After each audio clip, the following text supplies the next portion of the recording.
మనం కూడా మన పిల్లలకి మన కష్టాలు చెప్పాలండి. పిల్లలు వినడానికి ఇష్టపడరు మన కష్టాలు. నువ్వు ఒక ఉద్యోగం సంపాదించడానికి ఎన్ని కష్టాలు పడి ఉంటావు. వీధి దీపాల కింద కూర్చొని చదువుకొని నీవు మార్కులు సంపాదించుకొని ఆఫీసుల చుట్టూ తిరిగి ఉద్యోగాల కోసం ఇంటర్వ్యూ చుట్టూ తిరిగి నానా కష్టాలు పడి నీవు ఒక ఉద్యోగం సంపాదించుకొని ఈరోజు 10 రూపాయలు సంపాదించి నీ ఫ్యామిలీ నీవు అద్భుతంగా ఈ వివరాలు ఈ విషయాలు పిల్లలకు చెప్తేనే కదా.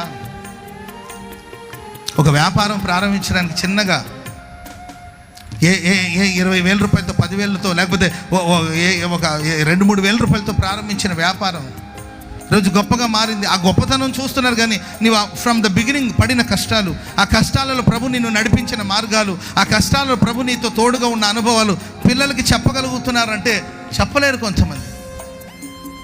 ఏం చెప్పేదిలే పిల్లలకి, మనం కష్టాలు పడ్డాం పిల్లలకి ఎందుకు అనుకోడు. చెప్పాలి, కూర్చొని వాళ్ళు వినకపోయినా ఏంటంటే వాళ్ళకి దేవుని మాటలు చెప్తుంటే దేవుడు నిన్ను నడిపిస్తూ వచ్చిన మార్గం అంతటిని చెప్పాలి. Praise the lord.